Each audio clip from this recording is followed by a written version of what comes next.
श्री चिदंबर गुरुकुल sports अकॅडमीच्या 9 खेळाडूंची कोल्हापूर विभागीय शालेय किकबॉक्सिंग स्पर्धेसाठी निवड। क्रीडा व युवक सेवा संचालनालय, महाराष्ट्र राज्य, पुणे, जिल्हा क्रीडा परिषद सांगली, जिल्हा क्रीडा अधिकारी कार्यालय सांगली व अॅम्युचर किकबॉक्सिंग असोसिएशन सांगली यांच्या संयुक्त विद्यमाने आयोजित जिल्हास्तरीय शालेय किकबॉक्सिंग स्पर्धेत श्री चिदंबर गुरुकुल स्पोर्ट्स अकॅडमी सैनिक पॅटर्न निवासी शाळा भोसेच्या खेळाडूंनी 9 सुवर्ण, 6 रौप्य व 8 कांस्य पदके मिळवली।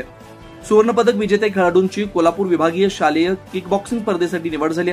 सुवर्ण पदक विजेते खेळाडू पुढील प्रमाणे: वरद दळवी, बाबासो शेजूळ, श्रेयश खोत, श्रीराज फडतरे, बीरा तांबे, श्रुती तांबे, मलिका मगदूम, अर्पिता म्हेत्रे, वर्षा शिरडोणे।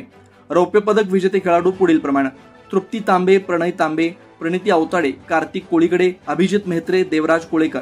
कांस्य पदक विजेते खेळाडू पुढील प्रमाणे: सुप्रिया तांबे, श्रुती निकम, नैतिक हराळे, ओमराजे चव्हाण, हर्षद पांढरे, युवराज घाटे, अनुज दामोदर, ज्ञानेश्वर खोत या सर्व यशस्वी खेळाडूंचं चिदंबरदास गुरु गोविंदजी लांबे साहेब यांनी अभिनंदन करून पुढील वाटचालीस हार्दिक शुभेच्छा दिल्या।